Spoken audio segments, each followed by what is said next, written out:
Welcome to the podcast of top executive coach Tony Mayo. This podcast is a conversation with one of Tony's clients, management consultant Ron Dimon.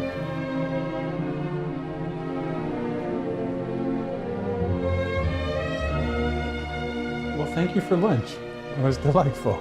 Yes, well, I'm glad we've accomplished something for once. It's a win. Win-win. This is the inaugural, this is the pilot. We're shooting the pilot. This is it, yeah. We're shooting the pilot, which is generally not a good idea when you're in the air. Yeah. But we're on the air, so it's different. Where's my script? Did you leave That's it a question I often ask in life. Where's my script? Everyone seems to be in a different movie than I am. Are we supposed to have a script in life? Is it supposed to be all laid out for you and you're supposed to know what page you're on and what's next?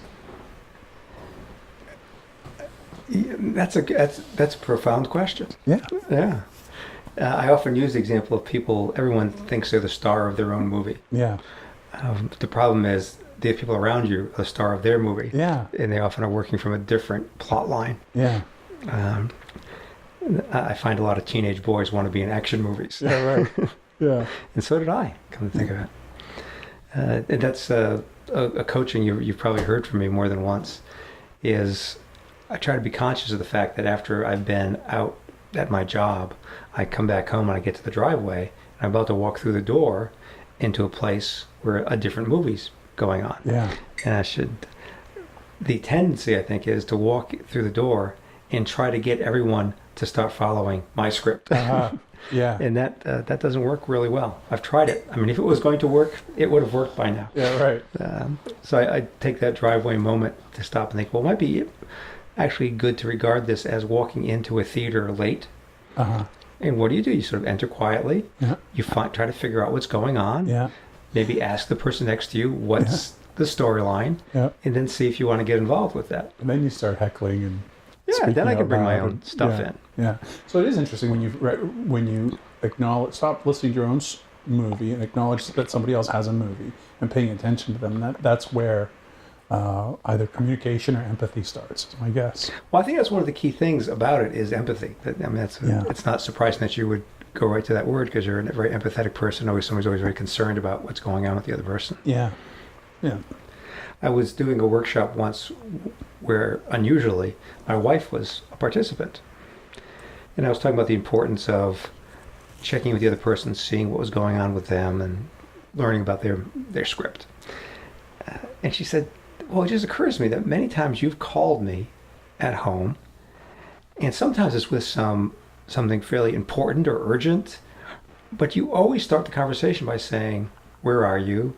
What's been going on? How you doing? And then you'll go into, well, I just got the new contract or whatever the news is. Yeah. And I've wondered why you do that, because most people, they pick up the phone and say, hey, I get great news. Right. Jump into my movie. Right. Meanwhile, the other person's hair could be on fire. Right. They're probably not going to hear you.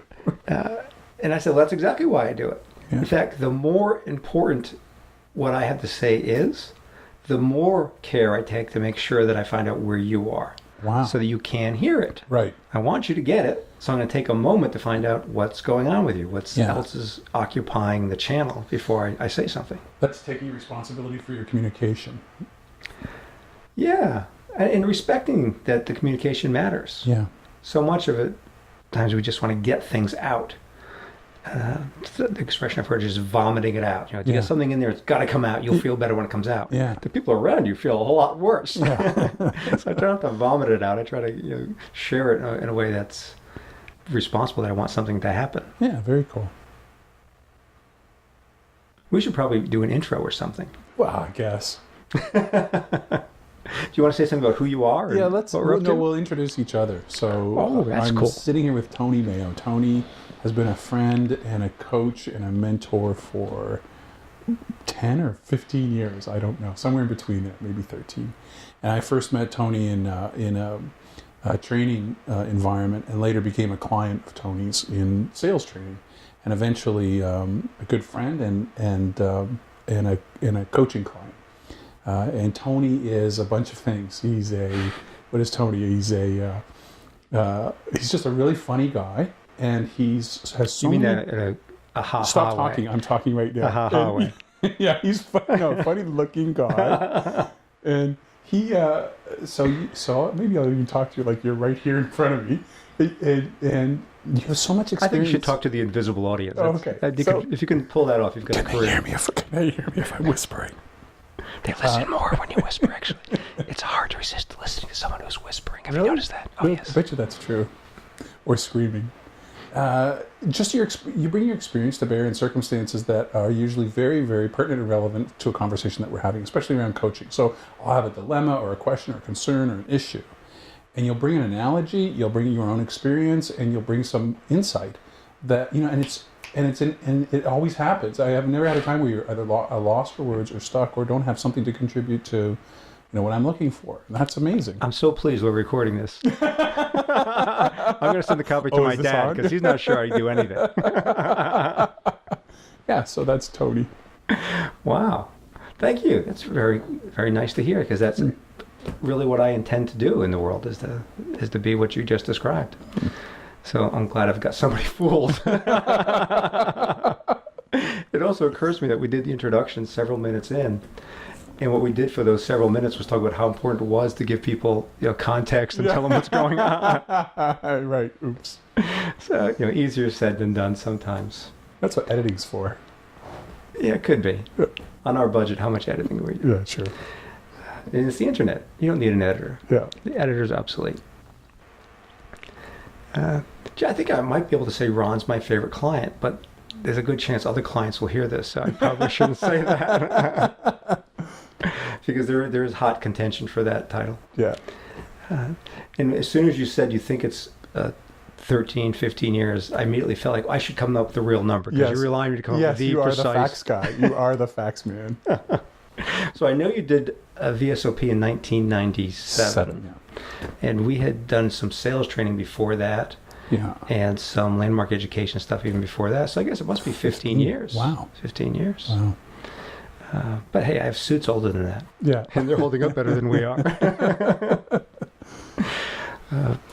But there are so many great things about Ron and why I wanted to do this with you. One, as you kind of say about me, you're funny.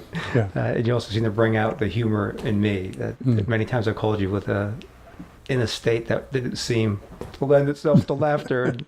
And, you helped me lighten up a bit and see that. But you're so coachable. You're very sincere and clear about what's going on and what's missing. And that's really the key to getting coached, is to not hide the ball and not pretend something else is what's really going on. Yeah. And you're also willing to try something. Not that you're going to follow slavishly everything I say, but you'll try it out. You'll think it through. Oh, yeah, I could try that. Yeah. And then you come back and say, well, I tried this. It worked. It didn't work. Yeah. So that makes you a great client. Cool. And also, I sometimes have a Ron in my head. Uh-oh. So I was going to get some bracelets made to say, what would Ron do? You do that and I'll get a row. Yeah. What would I do? But it's along the lines of compassion and empathy, because you're so considerate of other people, and I can tend to be a bit of a bull about things. I get focused on things. I just want to go. I mean, I remember vividly when I worked at a cubicle when I had a Dilbert job years ago. I often had to use the fax machine. It was a shared device, and usually I went to the fax machine because I had a sale to close or something urgent. And I would walk down the halls to the fax machine, and people, human beings, would want to stop and talk. I'm so irritated. I would hold up and say, can't you see? I have a piece of paper here. I'm on a mission. Get out of the way. And you're my antidote to that attitude. Oh, wow. It's fine to be mission-directed and goal-oriented, but there's people out there, and that's the whole point. Awesome. That's the point. I sometimes forget which is the goal. The goal of all the paperwork and the doing is to have the relationships and to feel like you're with people. So I appreciate that about you. I see it demonstrated, and I hope I do it more often because I know you. Very cool. Thank you. Thanks for that. What would you like to talk about? I don't know. We could talk about anything. Probably be useful to have. I think we've demonstrated that over the years. We can talk about anything. Knitting. Let's talk about knitting. I'm looking for the knitting. Normally there's a knitting basket here, but I guess Christine took it with her on vacation. What are you reading? I want to know what I always want to know what you're reading. People often ask me that. It often also comes up in the form from clients of what should I read? Oh. And my usual answer is not what you've been reading. I don't like business books. I know you devour them and you write these great summaries. Yeah. Most business books have at best 20 or 30 pages worth of value. Mm-hmm. But to support the industry, they've got to create a book. But also they become very repetitive. There's also a formula to it. I read a book, the title of which remarkably I cannot remember, but it showed the formula for writing a business book. Once you've seen the method, it's kind of hard to respect the books anymore. Oh. I also have a blog post called Misreading Business that shows how many business books just are so invalid. So when people ask me what to read, I tell them to read really good novels. Because the key in business, once you've got the basic technical skills down, is people. How do you understand people? What motivates people? Why do they do what they do? Good novels, that's what it's about. Good novels have tremendous insight into people's thinking. One series I think is the finest literature I've ever read. You can see it over your shoulder there on the shelf.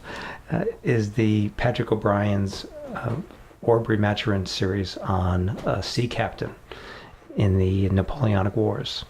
It's just tremendous lessons on leadership and how people interact, how people can live together in a confined space, get work done. So I'm often recommending to my clients that they read novels. But I haven't been reading much between hardcovers in quite a while. I've been learning to play bridge. Yeah. Which is a daunting task. What do you learn by playing bridge? What's the lesson in that for you? Well, part of the appeal is the part of the brain that it uses. Hey, we went this long without mentioning the brain. How about that? I played chess years ago when my kids first got into it. Yeah. And I was surprised how much I enjoyed it because I've never been a puzzle person. But there's something about working through the options and seeing the results in chess that I found very appealing. And then I began building complex Excel spreadsheets. And I noticed it tickled the same part of my brain. It was the same sense of satisfaction of wanting to construct things in such a way that they worked and then seeing them work with Excel, which is my theory for why chess has declined so much. I think as programming has arisen as a profession, the people who would have been playing chess as a hobby or as professionals have gone into programming. It's more lucrative and you get the same boost. Wow. I took up bridge because it has a lot of that same element, but it's social. Chess is very quiet. It's two people, whereas bridge, it tends to be more talking. You move around and play with other people. So it's that brain stimulation of building a strategy, doing things in a sequence, seeing whether it happens the way you had planned, and also adding the social aspect to it. It's interesting because I used to be a programmer, and the difference, and I always thought of that as a solitary exercise. I'd have an algorithm or an idea or a requirement in my head, and I would charge forward and I would do it. I always thought of it like art, and it was beautiful, and you created something, and that was what you did.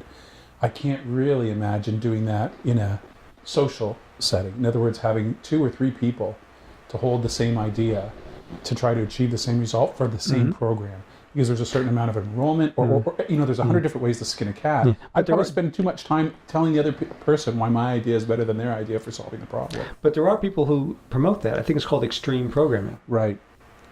And that you should do code reviews and code walkthroughs. But I think it takes a pretty strong self-image to be able to do that, because like you said, if there's a lot of ways to do it, and why not just do what works instead of having to argue for your position? Yeah. That seems to be one of the keys for Pixar, though. They've been getting a good deal of press lately over their management methods. And one of their bedrock approaches is a lot of transparency. Everybody gets to see everything at any stage of development. You listen to people at different levels. It's just relentless, continuous feedback. I assume the reason that works is that it is, what's the term for it?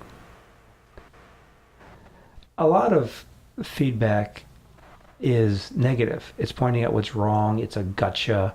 It's a one-ups. Right. But I think it would be very useful if the feedback is from, I basically respect you. I know you're very capable. And here's something I notice. Doesn't mean you're wrong. Doesn't mean I'm right. And you may look at the thing I noticed and say that doesn't matter, and that's fine too. I think it has to be that sort of free exchange without keeping score to have that work. Sounds like you need some ground rules up front, the check your ego at the door. Yeah, a lot of groups say that. And when I do group facilitations, we set up ground rules. People talk about checking ego at the door. That's a common phrase, which I think is kind of funny because ego came into the common parlance from Freud. And you would not want to be in a meeting where ego, and by the Freudian meeting, was at the door, because with Freud, the id is your drives, your desires, violence, sex, craving. The ego is what keeps those things in check, so you can function socially. So whenever someone suggests as a ground rule, check your ego at the door. Right. I picture this meeting where people are hitting each other and ripping their clothes off. Or something like that. Yes. And I know that's not what they mean. I just like to have these internal, intellectual conversations. Well, have you been in an environment where you can have that kind of... I know you're just in a Silicon Valley situation. Were you able to have that kind of exchange where people could give lots of feedback without... Absolutely, at all levels. So from the the office receptionist to the CEO, you're all in a room and you're all striving to really, you have one goal: to convert prospects into customers for a product that you think is going to make a difference for people. And it's fascinating. I like it. It's a lot better. I come from a lot of large structured companies like Deloitte and Oracle and places like that. And there's the hierarchy, the politics, the games, and in a small setting of 15 people in a room, it has to go away quickly. There's also a limited amount of funds, limited amount of time. I think people are more on purpose or on point. I haven't worked in Silicon Valley, so can I assume that that's the normal approach there? Is that part of the Silicon Valley magic? I think so, and maybe it has something to do with company size, because they will grow to a certain point. Then when you have to build the org structure and the silos and the little fiefdoms start to. Maybe it's human nature to do it that way. I don't know. Maybe it's once the people who have the vision and the dream for the company lose the control of who they hire and lose the control of interacting directly with people, and they have to delegate that to other groups. Then you may give up some of the culture, some of that entrepreneurial spirit. And you've got the network problem where you can't have everybody commenting on everything when you've got 1,000 anybody's. Yeah, you can't. You can't. Yeah.